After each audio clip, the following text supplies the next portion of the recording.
look at that. Pesto pasta is the dish that made me fall in love with cooking.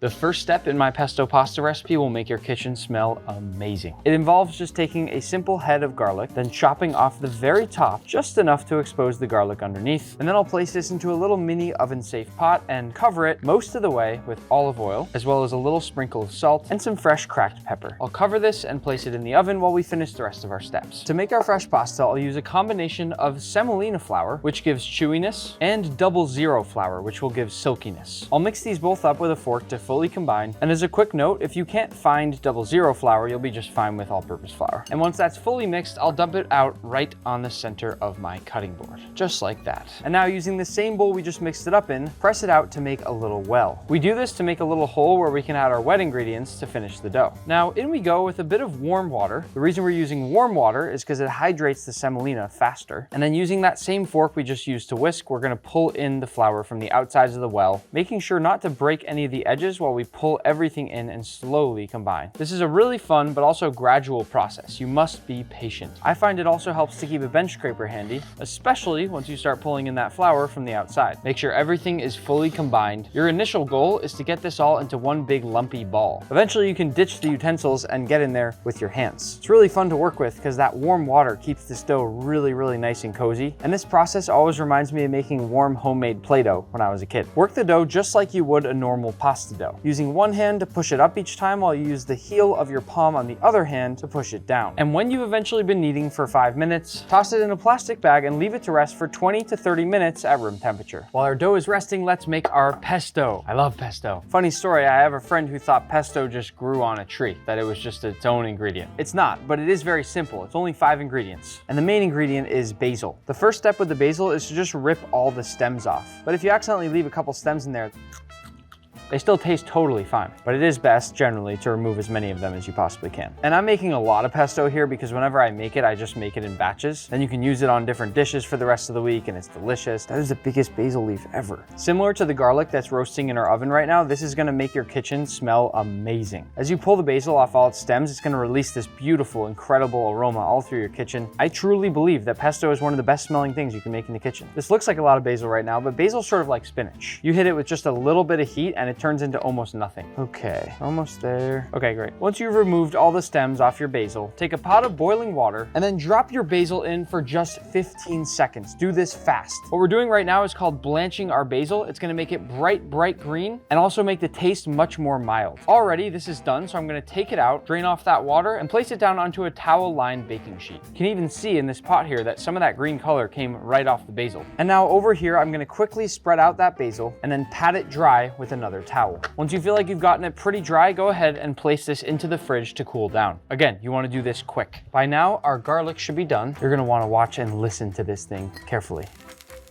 This really could be the cheapest and easiest way to make your kitchen smell amazing. I'm gonna set this off to the side, let it cool down while we continue to finish prep for our pesto. Our next step involves something that my grandmother taught me at a very young age, and that is toasting off pine nuts. You'll notice that I'm doing something to each of the 5 components of the pesto. I'm roasting the garlic, I'm blanching the basil. These are all things that are gonna elevate the taste and flavor of the final product. You can make pesto without doing any of these regular steps, but this is better. Toasting pine nuts requires your full attention and focus. You can't walk away and work on another task. Sort of like brown butter, these literally burn in seconds. So just focus on this one task, make sure they turn beautiful and golden brown, and then you can move on to whatever else you need to do. These are perfect. One last thing when it comes to pine nuts, we toast them because it awakens all that flavor. All the oils are gonna come out and you get this even more nutty, beautiful toasted flavor that you wouldn't have otherwise. In the same pan that we just did our pine nuts in, I'm gonna quickly make something called a pan grattata. It's just a fancy name for toasted breadcrumbs. And along with that olive oil, I'll add a bit of salt, as well as some fresh cracked pepper. And when we move this around for just a few moments, we get these beautifully crispy, crunchy little bits that we can put on top of our pasta. It really just makes the texture a whole lot more exciting. You'll get a nice crunch in addition to that smooth and creamy pesto. Use your judgment on when you feel like it's golden brown, and when it is, pour it off onto a paper towel lined baking sheet. Spread that out to let all the olive oil drain off, and that's it. We can move on to blending the pesto. First step, add all that basil. Then second, in with my pine nuts. Then third, in with our garlic confit. And to get a slightly different flavor of garlic, I'll also add in some fresh garlic, 1 or 2 cloves. cloves, depending on how garlicky you want it. It's just nice to have a contrast between raw and cooked garlic because you get a little bit of that more bitter flavor and then also that sweeter caramelized flavor. Then we'll top this off with a bunch of freshly grated Parmesan cheese. I usually just eyeball this part, depending on how cheesy I'm feeling on that day. But just remember, Parmesan cheese is gonna have a lot of salt, so keep that in mind when you add it in. Look at the front of the blender, you'll see all those layers. That's a great visual representation of how simple pesto really is. And then last but not least, I'll cover this with our garlic infused olive oil. You can always add in a tiny little extra drizzle of plain olive oil in there, but very important note, always taste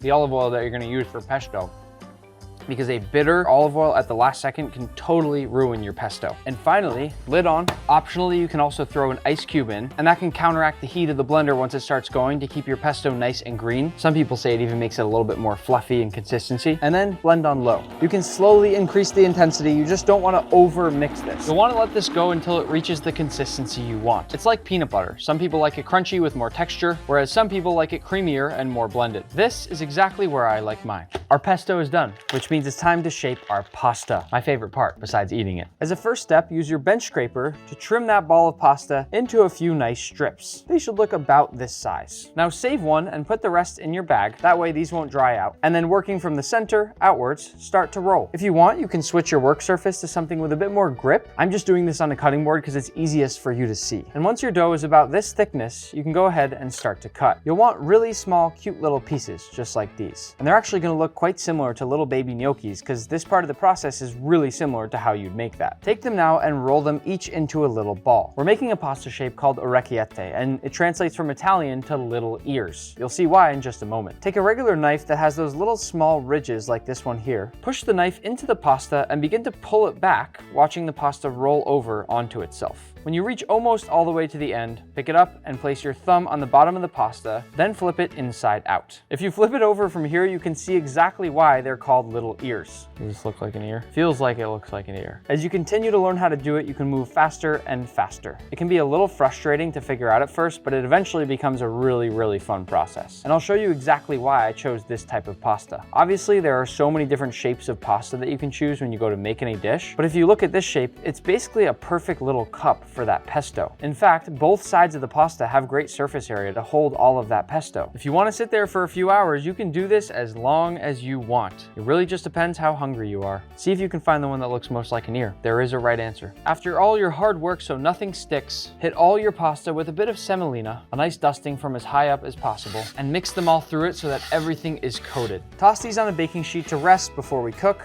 Let's get that water going. It's the moment we've all been waiting for, cooking our pasta. Everything comes together pretty fast here, so orecchiette into the pot. Whatever amount you decide to cook, try to get it in there quickly. You'll want a nice even cook time. Give it a nice stir and then leave it be. And while this is cooking, move over to your workstation to prepare for plating. I've got my plate and I've got my bowl.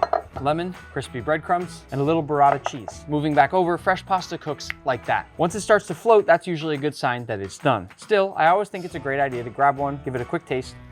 Oh, the texture is just unbelievable on that. With all of them floating and with the texture that good, it's time to drain off that liquid and toss it into a bowl. We're gonna save that warm pasta water just in case we need it when we start plating. On we go now with our pesto. You never wanna add pesto over the heat, by the way. That's a great way to make it split. Oh, look at that. And then we'll give it a nice mix. That is heaven. That has got to be one of the most beautiful things in all of food. To plate, you're gonna want a lot of this. So add a bunch of scoops down onto your plate. Then I'll make a little nest of those breadcrumbs. This will add that beautiful crispy texture, but I'm only doing that nest right in the center because I'm gonna go right over that with some fresh torn burrata. That'll add a really nice creamy layer to the dish. And that I'll season with a bit of salt, a little fresh cracked pepper, tiny drizzle of olive oil, and then some lemon zest. I find that the added acidity helps to cut down on some of the fat in this dish. Just for fun, I'm gonna top it all off with a little basil, just to remember where this all came from. I'm willing to bet that'll be the best pesto pasta you ever taste.